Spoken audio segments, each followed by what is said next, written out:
नमस्कार बच्चों, एक बार फिर से स्वागत है मेरे चैनल एजुटेक शेखर में। बच्चों, आज का जो विषय है, आज का जो टॉपिक है, उसके अंतर्गत आपको बताने वाला हूं कि 10वीं कक्षा के बाद क्या करें। अर्थात यदि आपने 10वीं क्लास की परीक्षा दे दी है, आप 10वीं क्लास पास कर गए हो, तो 10वीं के बाद आपको यदि अपना करियर बनाना है, अपना एजुकेशन जारी रखना है, तो कौन से क्षेत्र में आपको अपना एजुकेशन जारी रखना चाहिए, कौन सा क्षेत्र आपके लिए उपयुक्त रहेगा, ऐसी सारी जानकारी इस वीडियो सेशन में मैं आपको देने वाला हूं। जानकारी शुरू करने के पहले आप लोगों से रिक्वेस्ट करूंगा कि यदि आप मेरे चैनल पे पहली बार आए हैं तो चैनल को सब्सक्राइब कर लीजिए, बेल नोटिफिकेशन को ऑन कर लीजिए। जानकारी अच्छी लगेगी तो लाइक कीजिएगा, कमेंट कीजिएगा और जानकारी अपने मित्रों में शेयर भी कीजिएगा। तो बच्चों, चलते हैं और प्राप्त करते हैं आज एक नई जानकारी। जैसे कि बच्चों मैंने कहा कि आज का जो टॉपिक है, आज का जो विषय है, उसके अंतर्गत हम लोग देखने वाले हैं कि 10वीं कक्षा के बाद क्या करें। यानी यदि आपने 10वीं क्लास पास कर लिया है तो आपको आगे क्या करना चाहिए। तो ऐसे कुछ क्षेत्र में बताने वाला हूं जहां पे अपनी पढ़ाई आप जारी रखकर अपना करियर बना सकते हैं। तो सबसे पहला जो क्षेत्र है, जो सबसे पहला ऑप्शन है आपके लिए, वो है 10वीं क्लास के बाद आप 11वीं और 12वीं में कॉलेज में एडमिशन लेके आगे की परीक्षा आप जारी रख सकते हैं।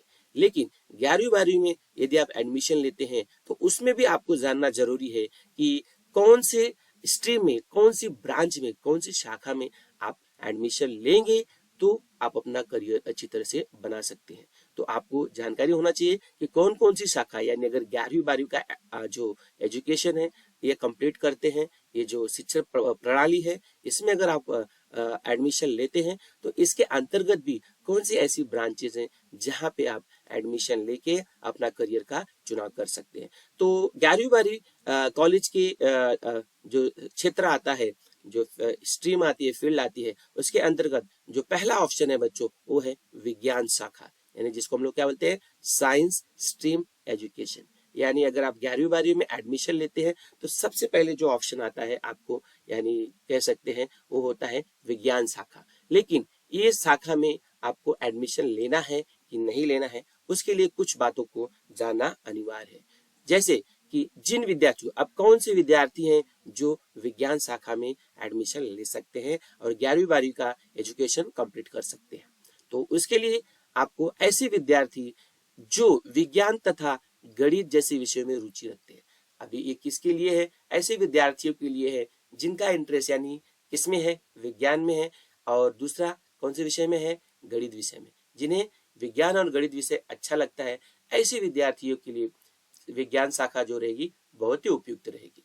तो वो बच्चे जो है विज्ञान शाखा का क्या कर सकते हैं, साइंस का चुनाव कर सकते हैं 11वीं में एडमिशन लेने के लिए। इसके बाद दूसरा जो पॉइंट है वो जरा ध्यान दीजिए। विज्ञान शाखा में 11वीं तथा 12वीं का अध्ययन संपूर्ण करने के बाद विद्यार्थी, अब जानना जरूरी है कि अगर विज्ञान शाखा में जाते हो तो कौन सा करियर बनाओगे। तो आपके लिए सबसे पहले होता है कि अगर विज्ञान शाखा में जाने वाला विद्यार्थी क्या बन सकता है, डॉक्टर बन सकता है, इंजीनियर बन सकता है या वैज्ञानिक बन सकता है। ऐसे करियर का आप चुनाव कर सकते हो। ऐसे करियर के ऑप्शन जो रहते हैं, यानी कहने का मतलब जो डॉक्टर, इंजीनियर और वैज्ञानिक, ये जो करियर का ऑप्शन रहता है वो आपको विज्ञान शाखा में ही प्राप्त होने वाला है। अब अगर आप विज्ञान शाखा में एडमिशन ले लेते हैं तो इसके बाद आपको ध्यान में रखना है कि ये जो विज्ञान शाखा होती है इसमें आपको कौन कौन से विषय पढ़ने होते हैं। तो मैं बता देना चाहूंगा, फिजिक्स हुआ, केमिस्ट्री हुआ, मैथमेटिक्स हुआ, बायोलॉजी हुआ। कहने का तात्पर्य है कि आपको ये 4 मेजर सब्जेक्ट होते हैं, ये जो मुख्य विषय होते हैं जो आपको विज्ञान शाखा में दिखाई देंगे या इनका समावेश होता है। अब इसके बाद आपको एक चीज और ध्यान में रखना है कि यदि कोई छात्र, अब देखिए मैंने आपको ऑप्शन दिया कि डॉक्टर बन सकते हैं, इंजीनियर बन सकते हैं या वैज्ञानिक बन सकते हैं, लेकिन अगर आपको डॉक्टर बनना है, इंजीनियर बनना है तो आपको क्या करना चाहिए। तो आपके जो मेजर सब्जेक्ट, जो मुख्य सब्जेक्ट है वो तो आपको पता चल गया, फिजिक्स है, केमिस्ट्री है, मैथमेटिक्स है, बायोलॉजी है। यदि कोई छात्र इंजीनियर बनने का विचार कर रहा है, कोई छात्र इंजीनियर बनना चाहता है, तो 11वीं 12वीं का अध्यापन यानी जो अध्ययन प्रक्रिया है संपन्न करने के बाद उसको एक एग्जाम देनी होती है, जेई मेंस जिसको बोलते हैं। क्या बोलते हैं? जेई मेंस जैसी परीक्षाओं की तैयारी करनी पड़ती है। तो अगर आप इंजीनियर बनना चाहते हो तो आपको सबसे पहले तो क्या करना पड़ेगा, साइंस वाले ब्रांच स्ट्रीम में, शाखा में आपको एडमिशन लेना पड़ेगा। और इसके बाद आपको क्या करना है, किस चीज पे फोकस करना है, किस चीज पे ध्यान देना है, वो मैं आपको बताना चाहूंगा कि आपको कौन सी एग्जाम की तैयारी करनी होगी, जेई मेंस की तैयारी करनी पड़ेगी। जेई मेंस के बाद जेई एडवांस भी होता है, लेकिन फिलहाल आपको ध्यान में रखना है जेई मेंस की तैयारी करनी पड़ेगी। अब ये जेई मेंस की तैयारी के लिए आपको आगे क्या करना है, तो सबसे पहले इसके लिए आपको फिजिक्स, केमिस्ट्री तथा मैथ्स जैसे विषयों पर ध्यान देना पड़ेगा, विशेष ध्यान देना पड़ेगा। अगर आप जेई मेंस की तैयारी कर रहे हैं, इंजीनियर बनना चाहते हैं, तो आपके जो 3 मेजर सब्जेक्ट है जिन पे आपको फोकस करना है, वो होगा फिजिक्स, दूसरा होगा केमिस्ट्री और तीसरा होगा मैथ्स। लेकिन इसके अलावा यदि यदि कोई छात्र क्या करना चाहता है, डॉक्टर बनना चाहता है, क्या करना चाहता है, डॉक्टर बनना चाहता है, तो 11वीं तथा 12वीं की अध्यापन प्रक्रिया पूर्ण करने के बाद उसे कौन सी एग्जाम देनी है, नीट की एग्जाम देनी है। किसकी एग्जाम देनी है, नीट की परीक्षा की एग्जाम देनी है। अब इसमें कौन से विषय पे विशेष ध्यान देना होगा, तो फिजिक्स हुआ, केमिस्ट्री हुआ और बायोलॉजी हुआ। ऐसे विषयों पे उसको क्या करना पड़ेगा, विशेष रूप से ध्यान देना पड़ेगा। ठीक है, तो आपको मैंने बताया कि विज्ञान में यदि आप साइंस ब्रांच में एडमिशन लेते हैं तो कौन कौन से करियर बना सकते हैं। जैसा आपको मैंने बताया कि डॉक्टर हो सकते हैं, इंजीनियर हो सकते हैं या वैज्ञानिक भी बन सकते हैं। इसके अलावा बच्चों मैं बताना चाहूंगा कि 11वीं 12वीं की जो अध्ययन प्रक्रिया संपूर्ण करने के बाद आप फार्मेसी यानी मेडिसिन में भी एंड आपका अपना करियर बना सकते हो। बी फार्मा, डी फार्मा जिसको बोलते हैं, इस क्षेत्र में भी जाके, मेडिकल के क्षेत्र में, दवाई के क्षेत्र में भी जाके आप अपना करियर बना सकते हो।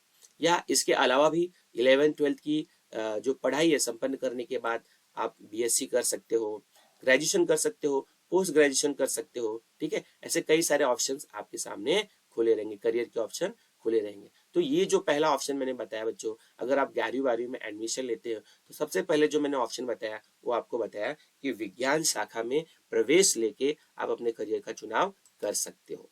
लेकिन उसके लिए आपको विज्ञान और गणित जैसे विषयों में रुचि होनी चाहिए, इंटरेस्ट होना चाहिए, आपको उसका अच्छा नॉलेज होना चाहिए।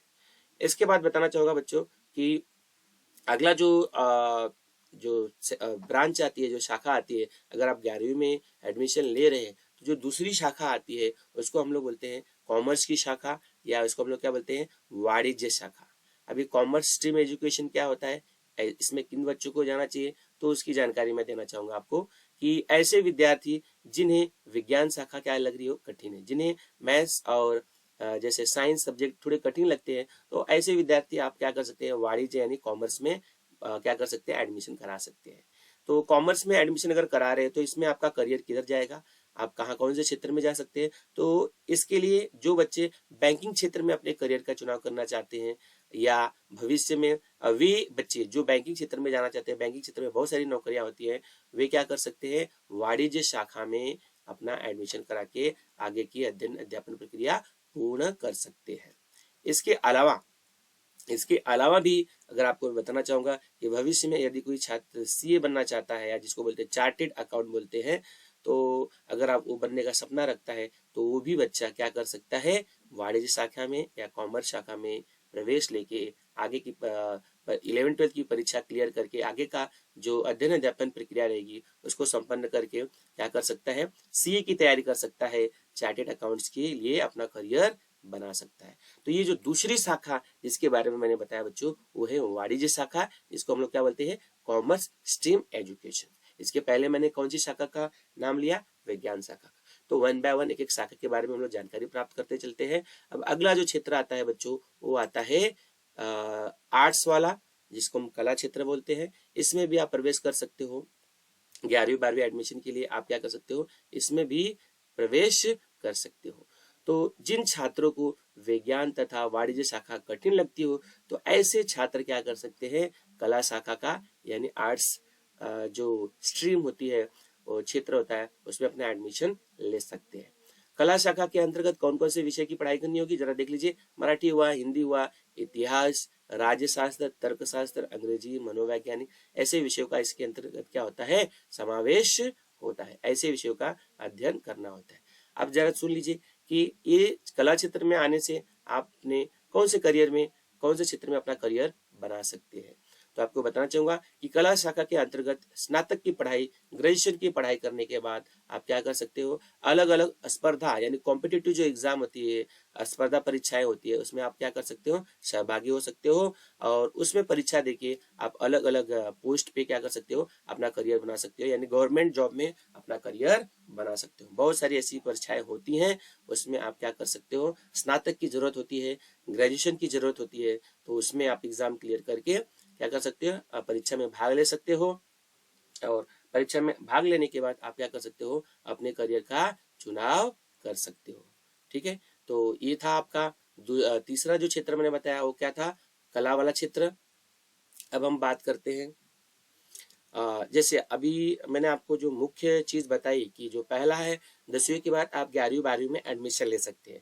तो 11वीं 12वीं में एडमिशन लेने के बाद बच्चों आपको मैंने 3 क्षेत्र बताए। अगर 11वीं 12वीं में एडमिशन लेते हैं तो आप सीधा क्या करोगे, आप या तो साइंस यानी विज्ञान शाखा में जा सकते हो, या वाणिज्य शाखा में जा सकते हो जिसको हम कॉमर्स बोलते हैं, या तीसरा आर्ट्स शाखा में जा सकते हो। यदि आप 11वीं 12वीं की जो अध्ययन अध्यापन प्रक्रिया है वो पूरी नहीं करना चाहते हो तो आपके पास दूसरे भी ऑप्शन खुले हैं। तो दूसरे ऑप्शन कौन से खुले हुए मैं बताना चाहूंगा आपको। देखिए, अगर सीधे 10वीं के बाद यानी आपने 10वीं में अच्छे नंबर लाए हैं तो 10वीं के बाद आप क्या कर सकते हो, अलग अलग डिप्लोमा कोर्सेज अथवा पॉलिटेक्निक भी कर सकते हो। यानी 11वीं 12वीं पढ़ाई करने की अलावा ये जो ऑप्शन मैं बता रहा हूँ, आप क्या कर सकते हो, कुछ 10वीं के बाद सीधे डिप्लोमा कोर्सेज में आप पढ़ाई पूरी कर सकते हो। ऐसे कई छात्र सारे छात्र होते हैं जो कक्षा 10वीं के बाद भविष्य में किसी भी क्षेत्र में अपना करियर बनाने की चाह रखते हैं। तो ऐसे छात्रों के बारे में बताना चाहूंगा कि जो 10वीं के बाद अपने करियर का चुनाव करना चाहते हैं लेकिन वो 11वीं 12वीं की पढ़ाई नहीं करना चाहते हैं, तो उसके लिए भी अल्टरनेटिव्स है, उसके लिए भी उपाय है। ऐसे छात्र कक्षा 10वीं के बाद अलग अलग डिप्लोमा कोर्सेज जैसे कौन कौन सा, मैकेनिकल इंजीनियरिंग हुआ, इलेक्ट्रॉनिक इंजीनियरिंग हुआ, इलेक्ट्रिकल इंजीनियरिंग हुआ, ऑटोमोबाइल इंजीनियरिंग हुआ, केमिकल इंजीनियरिंग या पॉलिटेक्निक में प्रवेश ले सकते हो। सीधा 10वीं के बाद आप ऐसे फील्ड में क्या कर सकते हो, डिप्लोमा हेतु, मतलब आप इन सभी फील्ड में क्या कर रहे हो, डिप्लोमा कर रहे हो और ये 3 साल का डिप्लोमा होता है। आपको बताना चाहूंगा कि ये 10वीं के बाद मिल जाता है आसानी से। और 12वीं के बाद अगर आप इसमें करना चाहते हो, डिग्री करना चाहते हो, तो आपको क्या करना चाहिए, 12वीं में जो आप साइंस जो ब्रांच है उसमें एडमिशन लेके और 11 12 का पढ़ाई करने के बाद आप फिर इंजीनियरिंग में क्या कर सकते हो, प्रवेश ले सकते हो। तो उसमें भी आपको जेई मेंस की एग्जाम देनी होती है और यहाँ पे सीधे 10वीं के बाद आपको ये कोर्स मिल जाता है। इसमें 3 साल की डिप्लोमा होती है और 2 साल की क्या होती है, डिग्री होती है। तो सीधे 10वीं के बाद आप क्या कर सकते हो, ऐसे क्षेत्र में अपना प्रवेश ले सकते हो, डिप्लोमा कर सकते हो। आपको बताना चाहूंगा कि डिप्लोमा करने के बाद भी आपको जॉब मिल जाती है। प्रवेश प्राप्त करने के बाद शुरुआती 3 वर्षों में डिप्लोमा कोर्स पूरा हो जाता है। डिप्लोमा कोर्स के आधार पर भी क्या मिलती है, नौकरी मिलती है। ध्यान में रखिए, डिप्लोमा कोर्स की पढ़ाई संपन्न करने के बाद डिग्री प्राप्त करने के लिए भी आगे की पढ़ाई कर सकते हो। यानी 3 साल का डिप्लोमा और 2 साल की डिग्री, ऐसे आप पढ़ाई जारी रख सकते हो, या 3 साल का डिप्लोमा भी करते हो तो भी आप जॉब पाने के पात्र हो जाते हो। तो ये था दूसरा अल्टरनेटिव, यानी कहने का मतलब 10वीं के बाद सीधे आप डिप्लोमा कोर्सेज में पढ़ाई कर सकते हो 11वीं 12वीं की पढ़ाई करने के बजाय। अभी एक और ऑप्शन में बताना चाहूंगा जो सीधे 10वीं के बाद ले सकते हो। जो अगला ऑप्शन में बताना चाहूंगा वो है आईटीआई क्षेत्र में अवसर या प्रवेश। आप सीधे 10वीं के बाद आईटीआई क्षेत्र में प्रवेश ले सकते हो, पढ़ाई संपन्न कर सकते हो। देखिए, यदि आप ऐसे बहुत सारे छात्र होते हैं जो 10वीं कक्षा के बाद क्या करना चाहते हैं, तुरंत नौकरी पाना चाहते हैं या अपना खुद का व्यवसाय शुरू करना चाहते हैं। तो ऐसे विद्यार्थियों के लिए आईटीआई पाठ्यक्रम जो होता है, एजुकेशन सिस्टम होता है, उसमें उन्हें क्या करना चाहिए, प्रवेश लेना चाहिए और अपनी एजुकेशन प्रणाली को पूरा करना चाहिए। अब इसमें होगा क्या, इसके अंतर्गत कौन कौन से क्षेत्र आते हैं, कौन कौन से क्षेत्र में अपना करियर बना सकते हो। तो जैसे आप वायरमैन बनना चाहते हो, फिटर बनना चाहते हो, है ना, या वेल्डर बनना चाहते हो, ऐसे बहुत सारे कोर्सेज आपको आईटीआई में भी मिलते हैं। और ऐसी बहुत सारी गवर्नमेंट नौकरियां होती है जहां पे आईटीआई की रिक्वायरमेंट होती है, यानी जो बच्चा आईटीआई क्वालिफाइड है सिर्फ उनको ही ऐसे सरकारी नौकरियों में प्रवेश प्राप्त होता है। तो बच्चों, ये जो आईटीआई क्षेत्र है इसमें भी प्रवेश प्राप्त करके आप क्या कर सकते हो, नौकरी प्राप्त कर सकते हो या खुद का व्यवसाय शुरू कर सकते हो, जिसमें वायरमैन, फिटर और वेल्डर जैसे कई सारे कोर्सेज का समावेश होता है या कई सारे कोर्सेज सिखाए जाते हैं। तो बच्चों आज की जो सेशन में आज की जो वीडियो जानकारी थी उसके अंतर्गत मैंने आपको बताया कि 10वीं कक्षा के बाद आप क्या कर सकते हो। तो 10वीं कक्षा के बाद मैंने आपको बताया कि जो मुख्य 3 बातें होती है, या तो 11वीं 12वीं में एडमिशन ले लीजिए, या दूसरा डिप्लोमा कोर्सेज कीजिए, या तीसरा ITI क्षेत्र में प्रवेश लेके अपने करियर का चुनाव कर दीजिए। ये 10वीं क्लास के बाद आप 3 क्षेत्रों में जा सकते हो। इसके अलावा मैंने ये भी बताया कि अगर 11वीं 12वीं में एडमिशन लेते हैं तो उसके अंतर्गत भी 3 ब्रांचेज आते हैं। एक होती है साइंस, दूसरा होता है कॉमर्स, तीसरा होता है आर्ट्स। तो साइंस, कॉमर्स, आर्ट्स में भी मैंने आपको अंतर समझाया।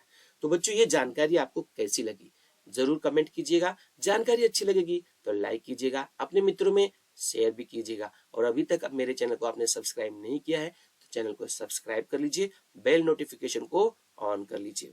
और बेल नोटिफिकेशन को ऑन करने से आपको ऐसी कई सारी जानकारी मिलती रहेगी।